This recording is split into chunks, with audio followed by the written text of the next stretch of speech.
राधे राधे। मैं ब्रज आशालता जू और मेरे इस चैनल में आप सभी लोगों का फिर से हार्दिक स्वागत है।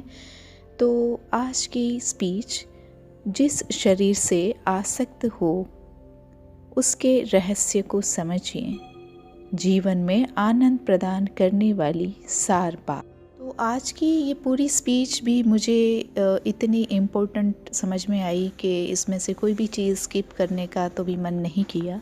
सारे के सारे पॉइंट्स जो हैं वो सब के सब बिल्कुल बढ़िया और वो हमारे जीवन में बिल्कुल भी तुरंत उतारने लायक पॉइंट्स, कि जिसको हम बिल्कुल भी नेग्लेक्ट ना करें, उसको तुरंत अपने एडमिट करें, उसको अपने हार्ट में सेव करें। तो फिर भी जो मेरा एक मेन कैचिंग पॉइंट है वो है निश्चय। और ब्लूटूथ की जो महाराज जी ने बात करी, वो ब्लूटूथ भी बहुत बड़ी चीज़ है। आपका और गुरुदेव का हृदय ब्लूटूथ का काम करता है। तो अभी इन सारी चीज़ों को हम थोड़े अच्छे से समझेंगे। तो श्री महाराज जी के ही शब्दों में श्री महाराज जी बताते हैं कि परदोष दर्शन, परदोष चिंतन, परदोष कथन, परदोष श्रवण, ये उपासक की उपासना को ढक देता है और प्रतिकूल मार्ग में प्रेरित कर देता है चलने के लिए। तो श्री महाराज जी कहते हैं कि कई बार हमको दिखाई देता है कि ये गलत कर रहा है, तो श्री महाराज जी बोलते हैं कि तुरंत विचार करना है। सतोगुण, रजोगुण, तमोगुण, ये 3 गुण माया के हैं। ये माया से प्रेरित हैं। मतलब जो भी ये ऐसा गड़बड़ कर रहा है, जिसका भी हमको दिख रहा है दोष, लेकिन इसके अंदर हृदय में भगवान बैठे हैं। हमें अपना भाव बचाना है। तो इसी चीज़ को महाराज जी यहाँ अच्छे से समझाते हैं कि अगर फिर भी कोई हमारे साथ ऐसा कोई व्यवहार कर रहा है तो उसके लिए कानून है, कानून की व्यवस्था है, समाज की व्यवस्था है, और अपने आराध्य देव हैं उनसे भी हम प्रार्थना कर सकते हैं। बस मेनली हमारे भाव जो हैं उसको हमको ख़राब नहीं करना है। आगे श्री महाराज जी बताते कि ये शरीर का राग जितना पुष्ट होता जाएगा उतना ही आप परमार्थ से दूर होते जाएंगे। शरीर नष्ट होने वाला है, प्रतिक्षण मृत्यु की ओर जा रहा है। जरा ध्यान दो, यहाँ बर्थडे मनाया जाता है। हम ये नहीं कह रहे हैं कि तुम उत्साहित मत हो, लेकिन सत्य का अवलंबन लेकर, असत्य शरीर को लेकर नहीं। अगर मतलब महाराज जी का कहने का मतलब है कि अगर उत्साहित होना है तो हमको जो है वो सत्य का अवलंबन लेना है। तो ये शरीर तो असत्य है, ये तो रहना नहीं है, तो इसका क्या हम मतलब उत्सव मनाएं, क्या खुशियाँ मनाएं। तो महाराज जी आगे बताते हैं कि कोई भी उत्सव करो, नाम संकीर्तन करो, दूसरों को सुख पहुंचाने वाली सेवा का उत्सव करो, भूखों को पवाओ, भोजन पवाओ, वस्त्र दो वस्त्रहीनों को, और बीमार जो हैं उनकी औषधि की व्यवस्था करो। तो ये सारी जो चीज़ें हैं वो सही चीज़ें हैं, वो लगेगी हमको, मतलब हमारे अध्यात्म जीवन में आगे बढ़ने के लिए ये उपयोगी चीज़ें हैं सब। तो श्री महाराज जी बोलते हैं कि आज हमारा जन्मदिन है, हमारा जन्म पावन हो जाए। 24 घंटे का नाम संकीर्तन बैठा लें, साधु सेवा कर लें, पशु पक्षी की सेवा करें, तो ये तो बनेगा। निंदनीय पदार्थों का पान और खान करके निंदनीय क्रियाओं का करना उत्सव माना जाता है, ये नहीं। तो शोकित होने का दिन है। हमारी सांसों से 1 वर्ष की श्वास चली गई, लेकिन सत्य कुछ भी नहीं कमा पाए, घाटा ही घाटा। आप कभी सोचते हैं ऐसा? सबसे बड़ी साधना आचरणों को सुधारना है। यहाँ पे जैसे कि हमारी जनसाधारण की ऐसी बुद्धि में भरा रहता है कि जो पाप करते हैं वो खुश रहते हैं, और जो महात्मा होते हैं उन्हीं के जीवन में दुख होता है। तो उसको समझाते हुए श्री महाराज जी कहते हैं कि वैसे देखा जाए तो पापात्मा पुरुष किसी रोग से ग्रसित नहीं है, बड़ा स्वस्थ दिखाई दे रहा है, बहुत ही अनुकूलता छाई हुई है। तो ये उसको नष्ट करने का जाल है। अगर उसको दुख मिला तो उसे प्रायश्चित होता कि मैं पाप कर रहा हूँ, मैं बचूं। यहाँ पे उसको जितना वो पाप करता है उस पे भी उसको अनुकूलता मिलती है, क्योंकि उनके पुण्य नष्ट हो रहे हैं, क्योंकि उसको भयानक दंड मिलना है आगे चल के। अब पुण्य का प्रताप चल रहा है और पापाचरण करे तो वो पुण्य उसके नष्ट होते ही जा रहे हैं। तो ये पापाचरण और पूर्व का पापाचरण सर्वस्व नाश कर देंगे। पाप किसी को बख्शता नहीं है। कंस के हृदय में वसुदेव जी के प्रति दया भावना आ गई। वहाँ पे वसुदेव जी का जब उन्होंने अपने वचन का पालन किया कि जो भी पुत्र होगा मैं आपको ला के दूँगा, और प्रथम पुत्र आते ही वो धर्मात्मा महात्मा वसुदेव जी अपने वचन को पक्का करने के लिए वो लेके गए, और कंस जो है वो देखकर द्रवित हो गया और पुत्र को वापस कर दिया। तो नारद जी उनके जाने के बाद तुरंत पहुँच गए, और नारद जी ने सोचा कि अगर ये ऐसे द्रवित हुआ तो भगवान का अवतार है, उसमें बाधा पड़ जाएगी। तो एक अष्टदल कमल लेकर 8 पंखुड़ियों को गिनवाने लग गए कि भाई ये पहला, कि ये 8वां, कि ये 8वां, कि ये 8वां, ऐसे करके। और इसी तरीके से माता गंगा ने अपने 7 पुत्र जो हैं वो जैसे ही आए, जन्म लिया, और तुरंत उनको वहीं पे उनको नदी में अपने में जल में प्रवाहित करवा दिया, तो वो 7 वसुओं को मुक्त कर दिया। तो अगर ये पापात्मा दया करेगा तो बहुत विलंब हो जाएगा इसके नाश के लिए। इसके हृदय में क्रूरता ही रहनी चाहिए जिससे ये जल्दी नष्ट हो। ऐसे ही देवी विधान उसको पुण्य का सहयोग दे देता है और वो पाप करता हुआ सम्मान को प्राप्त होता है। ऐसा लगता है कि जैसे बड़ा समृद्धिशाली है, कोई रोग नहीं है, कोई परेशानी नहीं है। महाराज जी बोलते हैं कि नहीं नहीं नहीं, चुप मत करो, वो तुम्हारा आदर्श नहीं, उसका सर्वनाश होना है। बड़े बड़े महात्माओं को देखा जाता है कि बड़े बड़े भयानक पीड़ाओं से युक्त हैं। आपको लगेगा कि क्या भजन और धर्म का यही फल है? तो श्री महाराज जी फिर बोल रहे हैं कि नहीं नहीं नहीं, वो आदर्श हैं। वो सुख दुख को समान भाव से सहते हुए परम सच्चिदानंद सुख को प्राप्त हो रहे हैं। उनके सारे अशुभ नष्ट हो रहे हैं। प्रणाम नमस्कार करने वाले, दर्शन करने वाले, संभाषण करने वाले, शरीर का पोषण करने वाले, ये समस्त भजन के अधिकारी बन रहे हैं। ऐसी बुद्धि का आश्रय मत लो कि अधर्म करने वाले बड़े सुखी हैं। तो अभी हमको ये प्रश्न नहीं रहना चाहिए कि साधकों के जीवन में इतनी बाधाएं क्यों आती रहती हैं और इतने बड़े बड़े भक्तों के जीवन में ऐसी ऐसी चीज़ें क्यों हुई। ये श्री महाराज जी ने क्लियर कर दिया। आगे श्री महाराज जी बताते कि तुम्हारा शरीर सैकड़ों व्याधि से ग्रसित है और सबसे बड़ा रोग काम हृदय को जला रहा है। जब तक भगवान का भजन परिपक्व नहीं हो जाता, हमको फिर से एक बार सुन लेना चाहिए, जब तक भगवान का भजन परिपक्व नहीं हो जाता, भजन होता है पर परिपक्व नहीं होता, तब तक इनका आक्रमण होता रहता है। साधक सावधान। आगे श्री महाराज जी कहते हैं कि भगवत प्राप्ति कोई समय सीमा में नहीं है। भगवत प्राप्ति आपका चिंतन, आपका आश्रय, आपका समर्पण अभी बिगड़ी जन्म अनेक की, अब ही सुधरे आज, पर हम समेट नहीं पा रहे हैं। जितना समेटने में समय लगाएंगे उतना ही भगवत प्राप्ति में विलंब लगेगा। प्रभु से अपना संबंध आर्त भाव से, एक नाम त्रैलोक ही तारे, आर्त भाव से तन्मय होकर राधा, बस इसी के लिए तो भजन कर रहे हैं कि वो भाव आ जाए।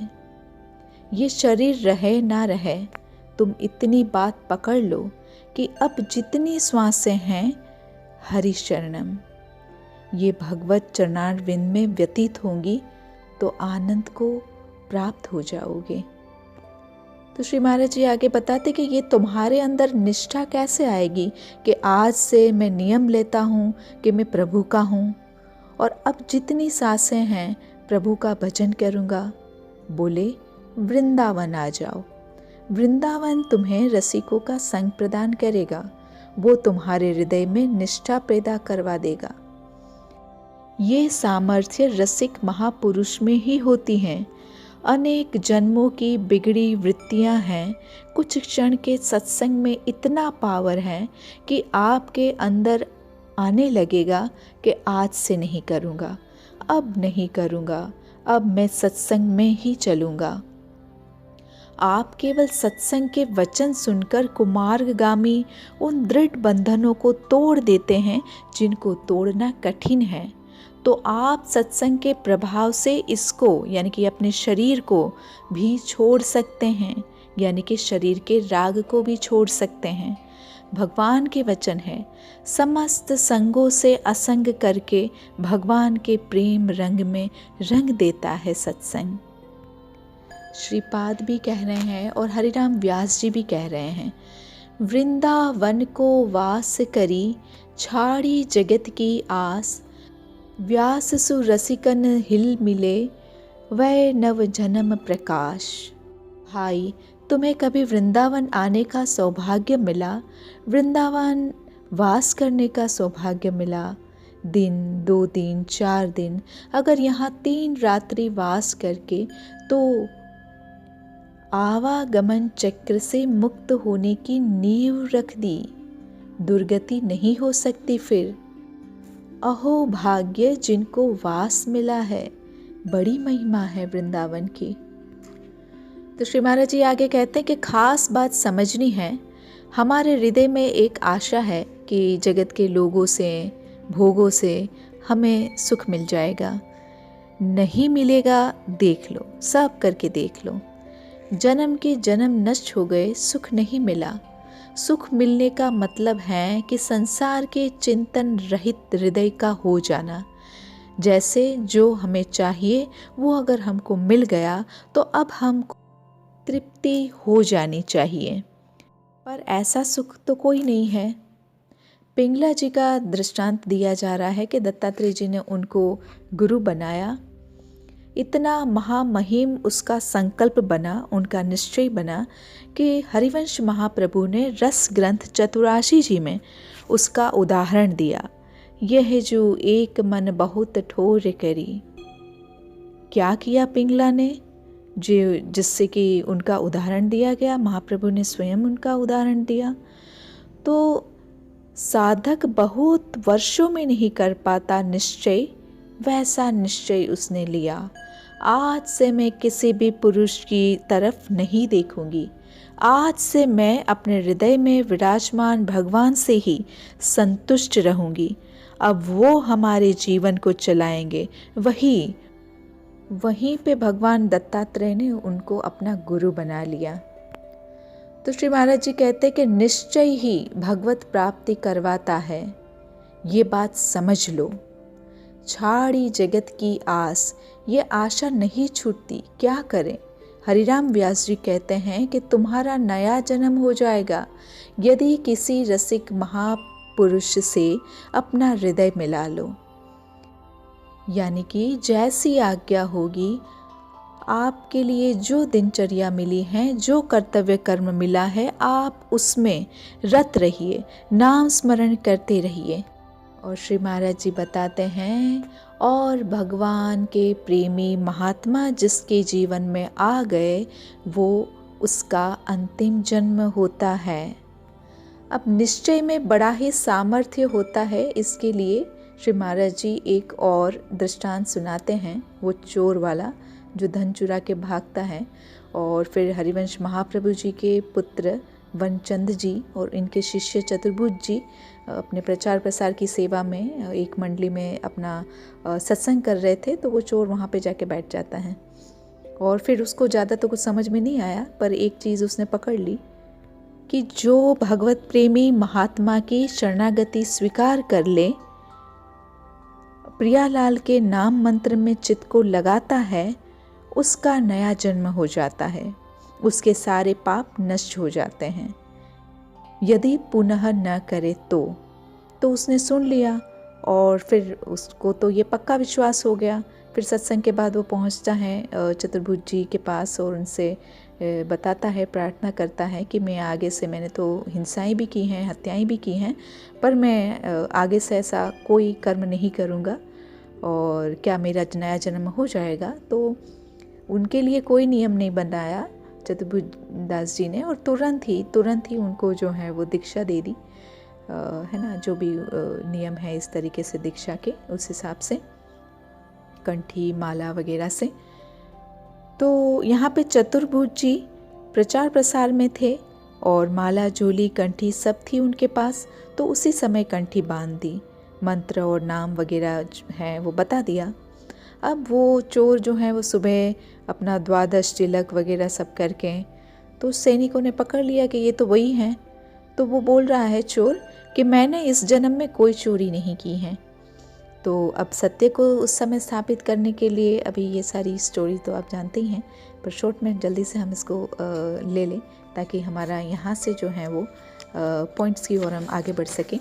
तो वहाँ पे फिर वही जो धागा है और लोहा अंगारा करके जो हाथ में रखा जाता है, फिर वो धागा जो है वो झुलसता नहीं है। तो साबित हो गया कि वो तो सच ही बोल रहा है। और जो धनी है उसको फांसी लगाने की बात आई तो बोला कि वो भी सही है। तो कैसे सही है? तो बोले कि पिछले जन्म में तो मैंने चोरी की है। तो वो कहे कि अरे वो तो कल की बात है, तो कोई बात नहीं ना। बोले कि शाम को ही तो मेरी दीक्षा हुई है। तो इसलिए वो कह रहा है कि भाई नया जन्म तो हो ही गया, तो दोनों सही। तो यहाँ पे भी महाराज जी बोलते हैं कि निश्चय किया। देखो, निश्चय का परिणाम कोई अन्य अनुष्ठान नहीं किया इस चोर ने।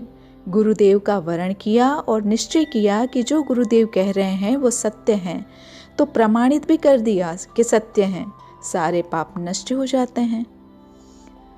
तो श्री महाराज जी बोलते हैं कि गुरुदेव माँ की तरह होते हैं। और फिर यहाँ पे श्री महाराज जी बोलते हैं कि उन्होंने देखा कि ब्लूटूथ से ऐसा काम होता है कि भाई एक फ़ोन में ऑन किया, दूसरे फ़ोन में ऑन किया और फिर एक दूसरे का जो भी डेटा है वो एक दूसरे को जो है वो शेयर हो जाता है। तो महाराज जी बोले, तो इससे पता चला कि अगर आपका हृदय गुरु के प्रति समर्पित है, यानी कि खुला है हृदय, आप मान रहित हैं, संपूर्णता का भाव, जैसे कि लौकिकता में अपनी माँ से कोई प्रेम करता है, सहृदय, मेरे जीवन धन, मेरे प्राण धन, तो जैसे वो अपने गुरु जी को मानता है और गुरु की वस्तु अपने आप आपके हृदय में आ जाएगी अगर ऐसा है तो। जैसे कि नाभा जी के हृदय में अग्रदेवाचार्य जी की वस्तु सकेल गई। तो श्री महाराज जी बोलते कि गुरु शिष्य का संबंध एक हृदय वाला होता है। देखने में दो तन दिखाई देते हैं, शिष्य और गुरु। वस्तुतः गुरु शिष्य के हृदय में बैठकर अभेद स्थिति को प्राप्त कर देता है। जो गुरु वही शिष्य। जैसे नारद जी के लिए आया है, आपू शरीर चाहे सब किन्हा। अपने समान सबको बनाने की भावना सद्गुरु में होती है। क्या आप अपना नया जन्म मानते हैं कि हमारा गुरु से हुआ है, हमारा और कोई संबंधी नहीं, सिर्फ गुरुदेव। गुरुदेव ही हमारे माता पिता स्वामी सर्वस्व। क्या ऐसा भाव है? त्वमेव माता च पिता त्वमेव, अगर ऐसा भाव आ जाए तो ये सिस्टम अपने आप आपके हृदय में आ जाएगा। यानी कि जो भी गुरुदेव के हृदय में है वो सीधा आपके हृदय में ट्रांसफ़र हो जाएगा, बिना किसी मेहनत के, बिना किसी साधना के। तो इसके लिए क्या करना होगा? संपूर्ण जीवन गुरु की आज्ञा में और सहनशीलता। कामना रखकर सत्संग किया तो कपट है, इसका प्रभाव नहीं पड़ेगा। अगर शुद्ध हृदय से सबका मंगल हो, मेरे प्रभु सब रूपों में हैं, सब निर्दोष हो, सब स्वस्थ हो, सब सुख शांति को प्राप्त करें, तो एक एक वचन गुरुजी के तीर की तरह तुम्हारे अंदर चुभेंगे और तुम्हें उठाकर मोह वासना के दलदल से निकाल के सत्मार्ग के प्रकाश में खड़ा कर देंगे। ये जीवन निराशा को भी निराश करने के लिए मिला है। अविनाशी हो, निराशा भी निराश हो जाए, तुम्हारे ऊपर उपाय कर करके खुद लौट जाए। भय खुद भयभीत हो जाए, तुम ऐसे हो, पर अपने को भूल करके आप संसार शरीर को अपना मान करके इसीलिए दुर्दशा को प्राप्त हो रहे हो। रसिक कौन, जिसके संग से ही माया मोह का नाश हो जाए। तो यहाँ पे मैं थोड़ा सा अपना एक पर्सनल अनुभव बताना चाहूँगी, जिससे करके आपको भी ये समझ में आए कि वास्तव में ये रसिकों का संग जो है वो कितना कितना जो है हमारे जीवन में एक इम्पोर्टेंट रोल प्ले करता है। तो देखिए, जैसे कि उनकी आज्ञा में रहना, जैसे महाराज जी ने हमको कहा, ये तो ठीक है, पर लेकिन उनके वहाँ पे जहाँ पे रसिक जन विराजमान है, वहाँ पे प्रत्यक्ष रूप में जाकर उनके उस दिव्य वाइब्रेशन में आने से भी हमारे जीवन में बहुत बड़ा परिवर्तन होता है। मैंने स्वयं उसको अनुभव किया है। ठीक आज से 1 साल पहले की मेरी ऐसी स्थिति थी कि मेरी माँ के अंतिम समय के साथ में मेरे साथ ऐसी कुछ घटनाएं बन रही थी कि मैं खुद भी सुसाइड सोच रही थी। और उसके ठीक उसी समय मेरे किसी बड़े वरिष्ठ गुरु भाई जो हैं, उनका अचानक से कॉल आता है, कि जिनको मैं बहुत ही अपना आदर्श भी मानती हूँ और बहुत ही रिस्पेक्ट करती हूँ। उनका कॉल आता है और उन्होंने मुझे कहा कि आप जो हैं वो प्रेमानंद जी महाराज जी या तो ये बड़े बाबा जी, ये दोनों के दोनों सखियाँ हैं प्यारी जी की, किसी के भी सानिध्य में जाना शुरू करें। फिर मैंने वहाँ पे जाना शुरू कर दिया। आज से मेरे ख्याल से 1-1.5 साल हो गया, ये 1 साल तो कम से कम हुआ है। और उसके बाद मेरी लाइफ जो है वो पलटती चली गई। वही जो भैया हैं, उन्होंने ही मेरे को सबसे पहले राधा वल्लभ श्री हरिवंश नाम भी दिया था, और उस नाम को जपना मैंने उसी समय से शुरू कर दिया था। फिर उसके बाद धीरे धीरे फिर प्रेमानंद जी महाराज जी के पास प्रवचन सुनने के लिए गई। जब बाबा भैया ने पहली बार कहा तो पहला प्रवचन मैंने महाराज जी का जाके, और वहाँ पे तब टोकन सिस्टम नहीं था, तब जाके मैंने वहाँ पे प्रवचन सुना था। मुझे अच्छा लगा, पर बस वही भीड़ भाड़ के कारण थोड़ा मेरे को अपना इंटरनली डिस्टर्बेंस मेरे को महसूस हुआ। फिर उसके बाद मैं बड़े बाबा के पास पहुंची तो बहुत ही शांति मिली, बहुत ही अच्छा लगा, और कोई डिस्टर्बेंस नहीं, और बिल्कुल हृदय शांत हो गया। फिर उसके बाद मैं कंटिन्यूसली जो है वो बड़े बाबा के सत्संग में ही मतलब जाना लग गई। मुझे ज़्यादा कंफर्ट महसूस हुआ, ज़्यादा अच्छा लगने लगा, और नाम जो है जितना हो सके मैं अधिक से अधिक लेना मैंने शुरू कर दिया। फिर कुछ समय के बाद ऐसे कुछ सर्कमस्टेंसेस और बन गए कि मैं अभी बड़े बाबा को अपने गुरु के रूप में, या प्रेमानंद जी महाराज जी को अपने गुरु के रूप में मैंने अभी एक्सेप्ट नहीं कर पा रही थी। बस एक महापुरुष हैं, सखियां हैं, और उनके सानिध्य में रहेंगे तो अपना कल्याण होगा, इसी भावना से मैं जा रही थी। गुरु भावना मेरे पे नहीं आई थी।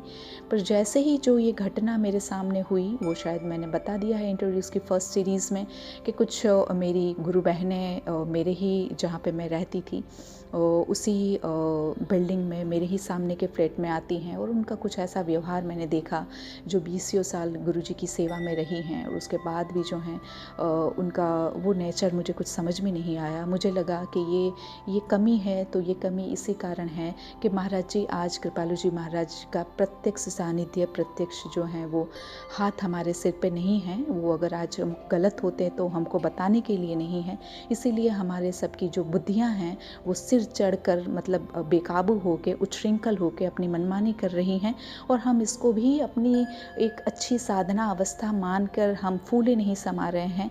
हमारा गर्व बढ़ता जा रहा है, लेकिन हमारी स्थिति तो बहुत बहुत नीचे गिरती जा रही है। मैंने लिटरली मैं महसूस कर पा रही थी कि उनकी साधना की अवस्था क्या है, और फिर भी जो है मुझे ये भी समझ में आ रहा था कि नहीं, इसमें जो है वो एक ही कमी है कि हमारे गुरु अभी प्रत्यक्ष नहीं रहे हैं।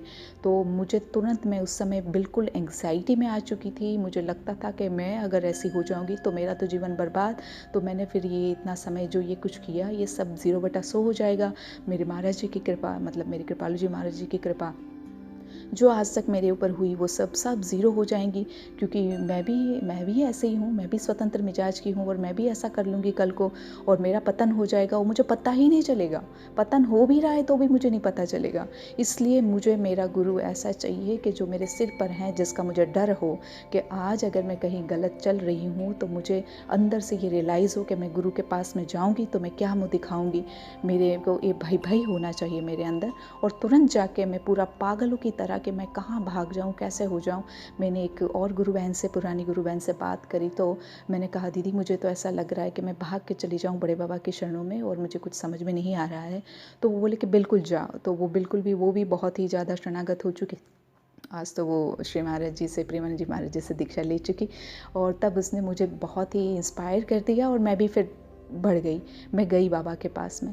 जैसे ही मैं बाबा के पास में जाके बैठी हूँ, मुझे वही शांति महसूस हुई जितनी शांति मुझे मेरी अम्मा के पास में, जो भी मेरे महाराज जी की धर्मपत्नी, जिससे मैं प्यारी जू मानती हूँ, मेरी राधा रानी मानती हूँ, मेरी अम्मा मानती हूँ, उनके पास में बैठने से जो मुझे एक अंदर से जो मेरे को एक शांति और एक सुकून और एक मेरे को लगता है कि हाँ मैं अपनी माँ की गोद में बैठ गई, मैं अभी शांत हूँ। मुझे इतना शांत कर दिया गया कि मतलब मुझे अंदर से ही प्रेरित, इतनी जोरों की प्रेरणा समझ में आई कि नहीं, मेरी अम्मा और श्री बड़े बाबा और प्रेमानंद जी महाराज सब एक के एक हैं, इनमें कोई अंतर नहीं है। तो मुझे अभी बिल्कुल चुप होकर इनकी गोदी में बैठ जाना है। वो जैसे मुझे चलाए मुझे वैसे ही चलना है। उसके बाद से लेके आज का मेरा जीवन है वो मुझे लगता है कि बिल्कुल बिल्कुल परिवर्तित है। मुझे लगता है कि एक एक दिन, एक एक क्षण जो है वो मुझे आगे आगे आगे धकेला जा रहा है। मैं तो जीव हूँ और मायाबद्ध हूँ, और मैं तो नहीं चाह रही हूँ कि मेरा ये छीने, ये छीने, ये छीने, पर अपने आप सब कुछ होता चला जा रहा है। और अपने आप में जो है मतलब एक प्रवाह के साथ मैं बह रही हूँ, मैं कुछ नहीं कर रही हूँ। सच बता रही हूँ, मैं कोई साधना नहीं करती हूँ। मैं तो आज तक अपनी दिनचर्या भी नहीं सुधार पा रही हूँ। वहाँ मेरे गुरु भाई बहन जो नए हैं वो भी मुझे, खास करके बहनें, वहाँ पे भाई लोग बात नहीं करते, बहुत ही स्ट्रिक्ट हैं वहाँ पे हमारे बड़े बाबा के उधर। तो जो बहनें हैं, जो गुरु बहनें, वो बोलती है आशत क्यों नहीं मांगती है, वहाँ पे मांग ले, मिल जाएगी तुझे दीक्षा, शरणागति मंत्र मिल जाएगा। पर मैं सच बताऊँ, इतना मैं पाखंडी हूँ, इतना बड़ा मैं महान अभागा जीव हूँ कि मैं अभी आज तक मैं अपनी दिनचर्या को सही नहीं कर पा रही हूँ, इतनी कृपाओं के बाद भी। लेकिन मैं बस आपको यही कहना चाहती हूँ कि वो महापुरुष के सानिध्य में आते ही, अगर ये जो महाराज जी बोल रहे हैं ना कि सारे काम क्रोध, ये दुनिया की ये जो माया है, ये एकदम मतलब उससे आप असंग हो जाते हो, तो सच में ये सत्य हैं। ये मैंने फील किया है, ये वास्तविकता है। मैं आपको क्या बताऊँ, ऐसा कोई थॉट जो हमारे भगवत लाइन में हमको उपयोगी नहीं है, मैं सच बता रही हूँ, वो थॉट आपके मन में क्रिएट ही नहीं होगा। वो विचार आपके मन में आता ही नहीं कहीं से।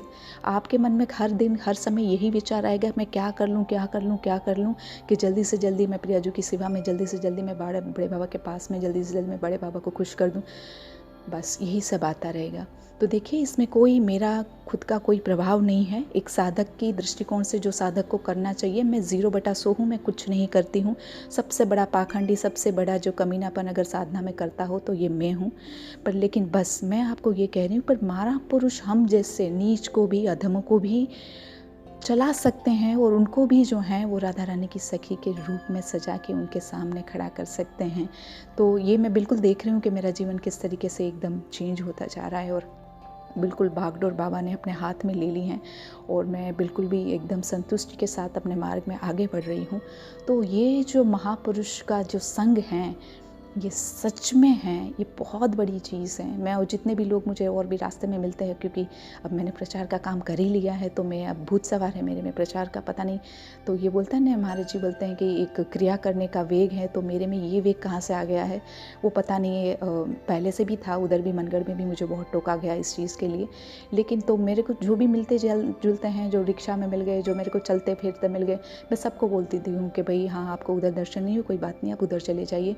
वो वहाँ पे जाते हैं तो वो सब भी फिदा हो जाते हैं, वो सब भी वहाँ पे रेगुलरली आने लग जाते हैं, वो सब भी बड़े बाबा से जुड़ जाते हैं। तो ठीक है, नो डाउट। और एक बात मैं खास कहना चाहूँगी कि देखिए, बड़े बाबा और प्रेमानंद जी महाराज जी, जो श्री महाराज जी ने आज कहा है कि गुरु और शिष्य दोनों एक है, कोई भेद नहीं है, मैं बाय हार्ट बोल रही हूँ कि मेरे हृदय में भी दोनों के दोनों एक ही हैं, कोई अंतर नहीं है। मेरे गुरुदेव बड़े बाबा की ही वाणी जो हैं वही प्रेमानंद जी महाराज जो हैं, बस खाली उनके देह दो हैं, लेकिन वो दोनों एक हैं, एक हैं, एक हैं। जो भाव मैं अपने बड़े बाबा के प्रति महसूस करती हूँ, वही मुझे प्रेमानंद जी महाराज जी के प्रति महसूस होता है। वही प्रेमानंद जी महाराज जब भी मुझे जहाँ पे भी उनके दर्शन होते हैं, तो वो जो बड़े बाबा मुझे रियलाइज़ करवाते हैं, वही प्रेमानंद जी महाराज जी भी रियलाइज़ करवाते हैं। तो अगर कहा जाए तो मेरे गुरु देखने के लिए दो हैं, पर एक ही हैं। तो बस मैं भी आपको यही कहना चाहूँगी कि बस दोनों से आप जुड़े रहिए, दोनों से आप, क्योंकि इधर थोड़ा प्रेमानंद जी महाराज जी के स्वास्थ्य के कारण हम थोड़ा वहाँ पे नियम में बंधे हैं, लेकिन यहाँ पे बड़े बाबा के पास कोई नियम कानून नहीं है, तो स्वतंत्र रूप से हम वहाँ पे जाके अपना दर्शन कर सकते हैं। उनको दंडवत होता है, बाबा प्यार से देखते हैं, बढ़िया सी मीठी मीठी नज़र जैसे है ना, प्यारी जीव जैसे हमारी राधा रानी हमारे सामने स्माइल कर देती है, वैसे स्माइल भी मिल जाती है बाबा के पास से।